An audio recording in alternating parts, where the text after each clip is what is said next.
Today we're here with my good buddy Nick Canant. Me and Nick have been friends for a good long while. Nick owns Arkansas Construction Supply right here in Conway. What we're going to do with Nick today is we're going to repair some cracks in the concrete here at his house. Nick, why don't you tell us a little bit about what we're going to do? Well, first we have cracks in the concrete that are caused over time, and this concrete is about 20 years old. So over time those cracks have formed just from the subgrade changing. What we're going to do is find the cracks that we're going to repair today. We're going to clean those out through a method with a grinder and a concrete V-blade. We're going to grind down the seam of that crack to clean it out, and then we're going to take an air compressor, just any air compressor with a blower nozzle on it, blow the crack out to remove all the dust so our sealant sticks. Then we're going to take some heavy-duty industrial joint sealant, put that in the joint, and that'll seal the water from getting underneath the slab and doing further damage to the slab. This blade that you're talking about specifically, that's a blade that you can buy at one of the big box stores, or something they specifically need to buy from you? It is a specific product. This is a heavy-duty industrial V-blade that goes on a grinder. There are lesser blades that can be bought at big box stores, but we only sell the heavy-duty industrial things. So next thing I want to talk to you about is, since the focus of today is to be DIY, be able to fix this on your own, what is something that you would recommend for somebody coming straight in on their own right off the street? The number one piece of advice that you want to give to them in order to make this a successful project? First thing is be safe, use good equipment you've checked over for electrical problems, and do the prep work as you see thoroughly. Make sure everything's clean so the adhesive sticks to the project and you don't have to come back later and repair places that didn't stick. Now Nick, I know that you have a lot of different certifications through what's the National Concrete Institute, is that what it is? The American Concrete American Concrete Institute. Okay, why don't you tell us a little bit about that? I have numerous certifications to the American Concrete Institute as industrial flat work finisher, the concrete special inspector, where I can inspect all different types of commercial industrial projects. I've got 17 years of experience working in concrete contracting also. All right. The main point of that conversation was I want to let you know that we have done our diligence and we've found the right people, and they're going to show you how to do this the right way. So let's make that happen. An important thing to note when trying this project yourself is, instead of trying to make a straight line, follow along the crack.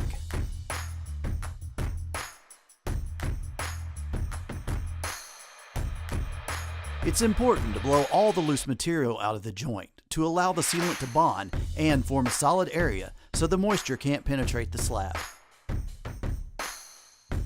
It's okay if the joint sealant pulls up some. In a few hours or the next day, you can take a razor blade and scrape it down to be flush.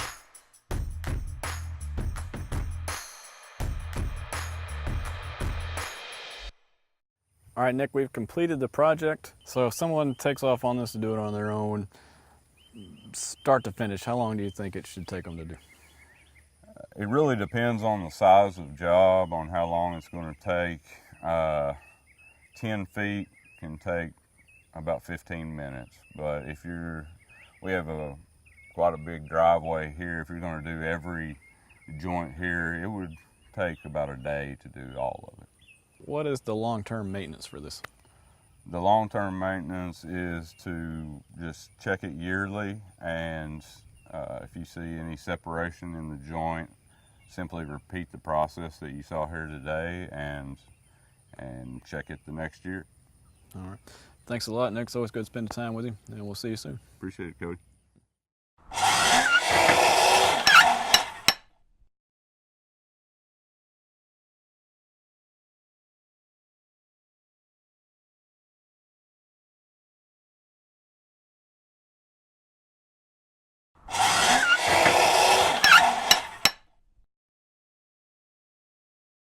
For this segment, we're back with my friend Jason Barnett.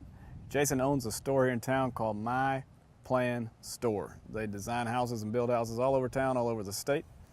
Jason, for today, what we're going to do is we're going to patch this hole in the drywall. Why don't you tell me a little bit about the process there and how we're going to go? Okay, well, I went in and looked at what we're dealing with on the wall, and we have a small dent that's in the wall that just needs to be repaired. We're going to take a measurement of the area and go just outside of the affected area. About how much would you say we're going to go? You're going to go an inch outside, a half an inch outside? About a half an inch to an inch outside of the affected area. Okay. And as we cut it, if we find out that it's crumbling at all, Yep. then we're going to cut a little bit past that. Okay, so basically we're going to cut out our hole. We're going to make sure that we've got a solid block all the way around for the, Yes. for the new piece to go into. Definitely. All right. And one of the tricks that I do is I take and cut at an angle on the piece that's inside the wall. Right. And I cut at an angle on the piece that's my insert, so it kind of holds it snug into the wall.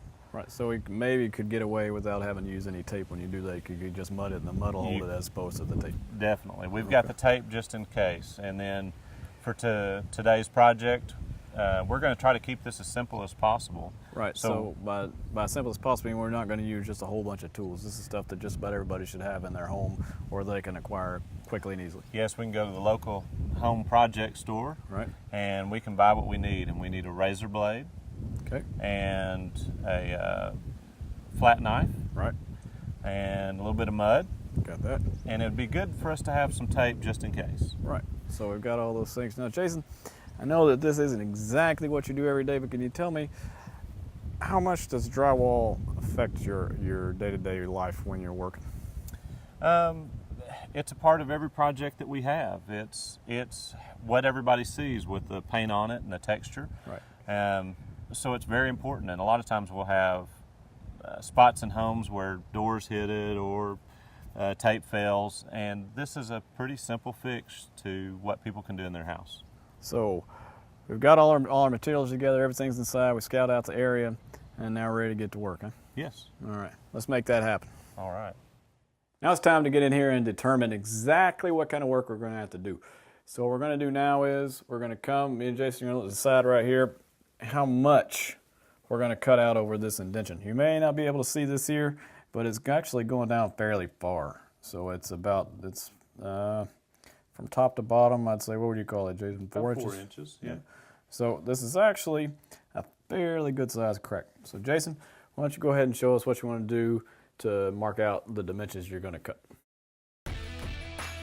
It's easiest to get the dimensions for your drywall patch by using some sort of template. Here, Jason is just using the side of a clipboard, since it's roughly the size we need for the hole and patch to be. Next, cut out a square in the drywall with a sharp blade. It's okay if you have some excess material in the back after cutting. You can either leave it or clean up the area further.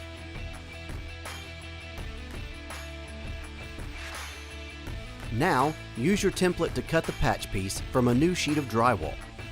You can purchase small patch pieces from local home improvement stores. As Jason mentioned earlier, it's important to cut at a slight angle so the patch sits in the hole flush. Take some joint compound and go around the edge of the cut area to give the patch something to bind to. You can also put compound on the patch itself.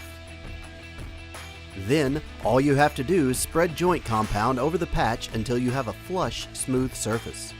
After letting the compound dry for a day or two, you can then sand and paint the patch. We're finished with our drywall project. Things went pretty smoothly. Jason, what was the most challenging part of this process for you? Just getting the cuts perfectly so that the sheetrock went into the hole. Measure twice, cut once is definitely the best way to go. Thank goodness we had a little bit extra sheetrock just in case.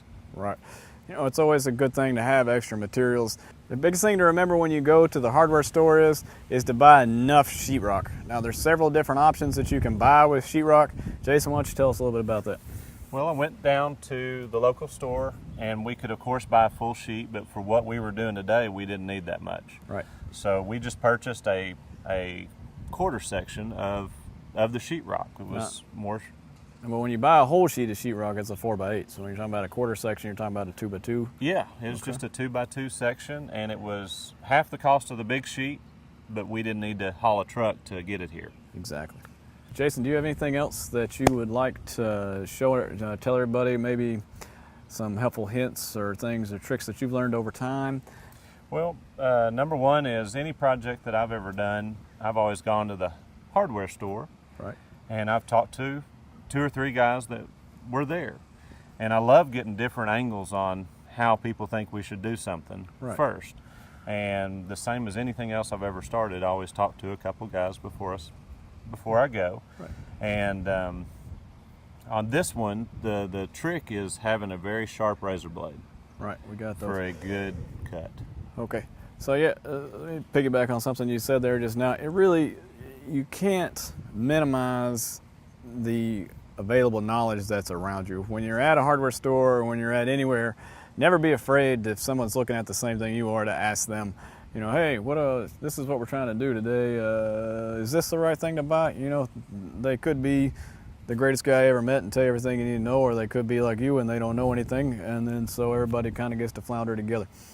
But the biggest thing to remember is you're never going to be able to do it unless you try, because your body can't go where your mind has never been.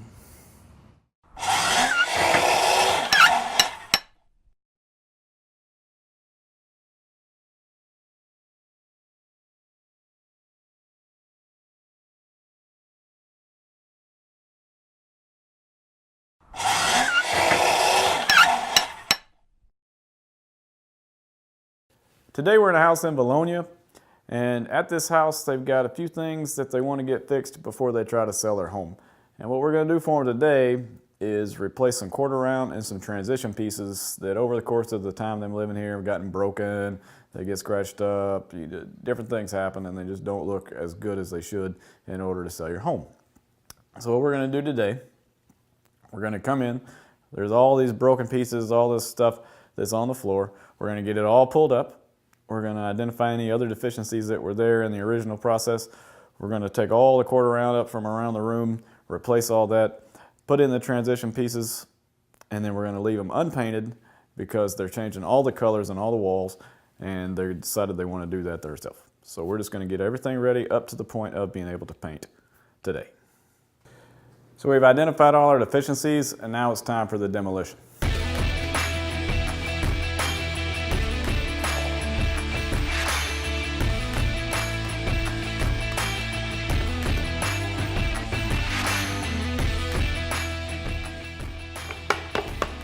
Thing you want to watch working around this kind of stuff is underneath there is tile, and you want to use these small tools like this in order to break them loose. You want to make sure if you're hitting it with a screwdriver like I just was, that you're aiming correctly and that you're not doing anything silly like busting up your tile underneath.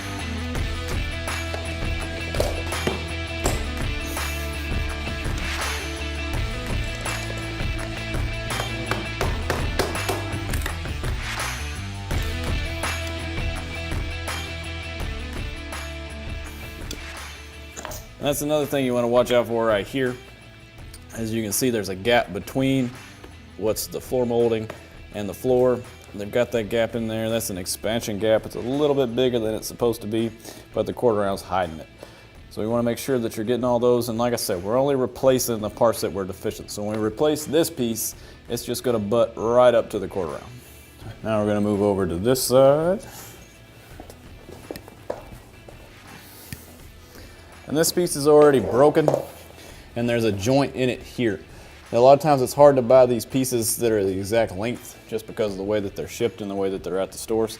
So there will be joints in there, and we'll show you how to put those together here in just a few minutes. Another thing to watch out for is this is a floating floor. So the floor is not secured to the floor below it. Now what we gotta be real careful, as you can see, when we pulled this, that floor came up just a little bit. We want to avoid that as much as possible. And another thing to keep in mind, not to worry about, is you live in your home. You're there more than anybody else. And things like this are going to happen. If you look in the cracks here, you can see that just over time, these people lived in this house for several years, and over time, These cracks are going to fill up with all kinds of just nasty stuff that, you know, you're a good person, you vacuum every day, but things are still going to accumulate in places that you can't get to.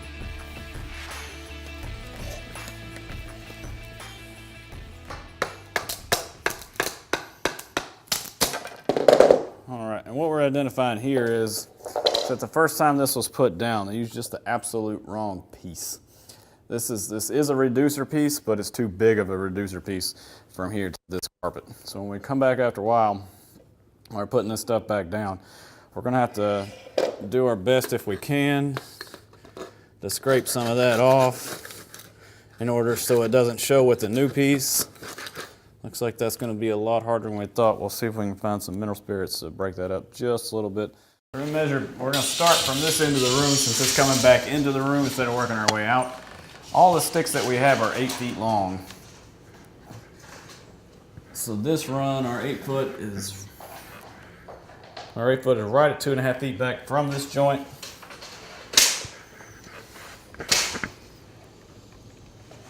And there's our 16. So you can tell that the 16 is going to fall short of our goal of this end right here. It's falling short right at 19 inches.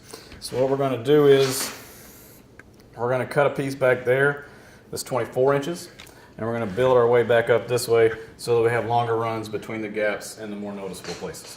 You want to look at every single piece before you get it out to use it.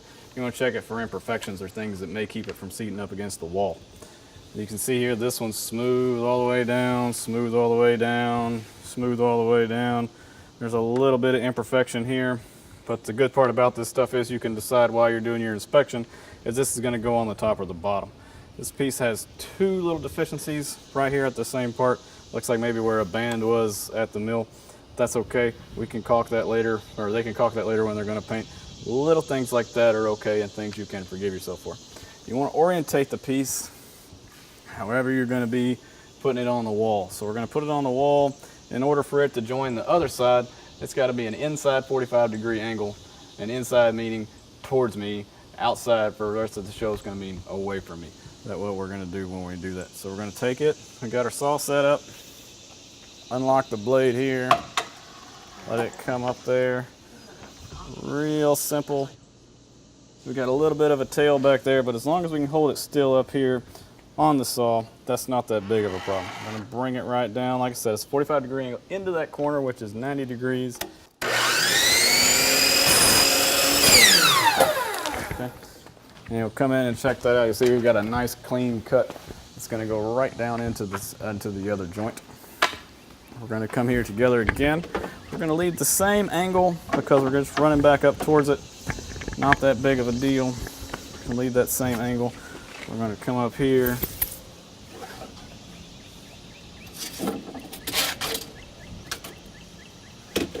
All right. I'm going to go ahead and cut this one at 24 inches. So I'm going to use my pen here. I'm going to make a little mark right there on the 24 to give me a guide to look for. Get the pen put back away here.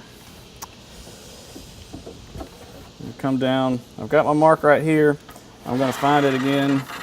Cut this angle. All right. And we're good to go with this piece. We're going to go dry fit it. We're going to dry fit everything before we go in and put everything in with the brad nails. So we're taking a whole 8-foot stick here.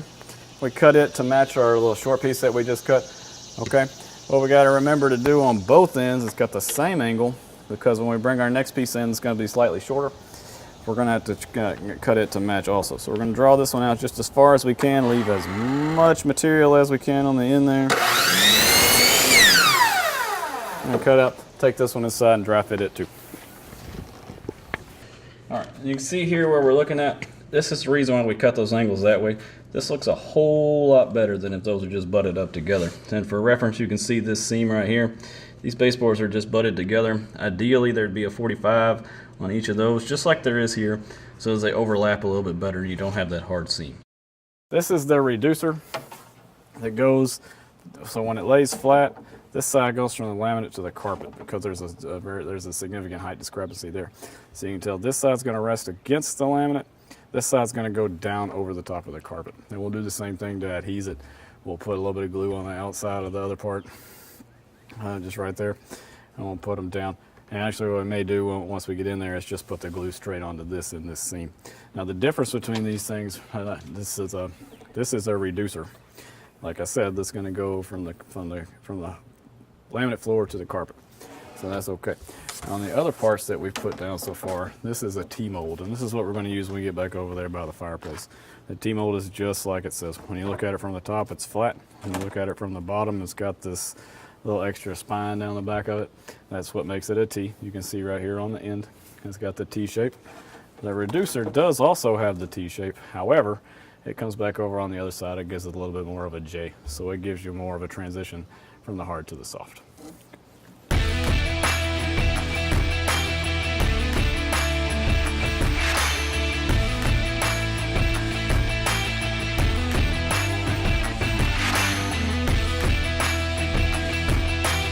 All right, there's a lot of different ways you can do a lot of different things. What we've done right now is taken the old pieces that we pulled out earlier.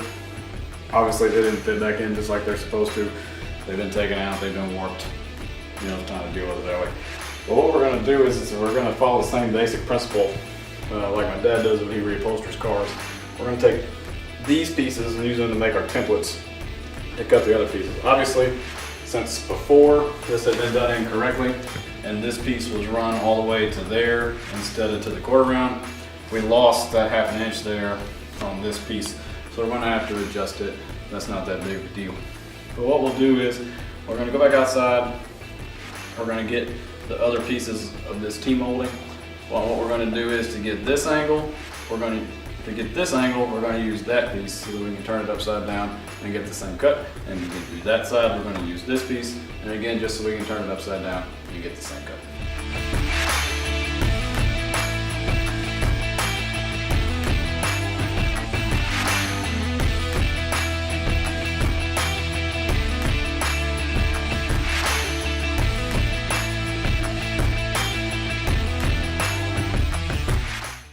All right, so you're gonna wanna bring these in. You're gonna wanna go every 6 to 10 inches, maybe 12 to 18 inches, depending on how many nails you bought.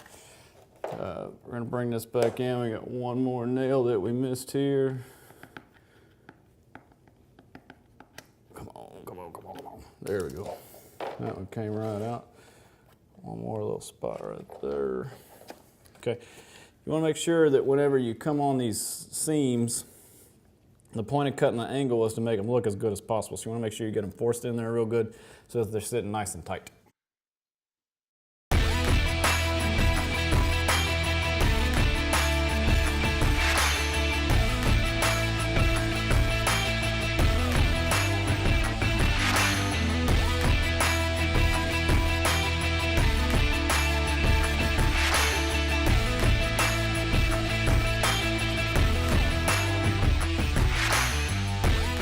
How to go in, get out all the old things around the house that you want to get rid of, all the old quarter rounds, all the old transition pieces. We've shown you how to get those up.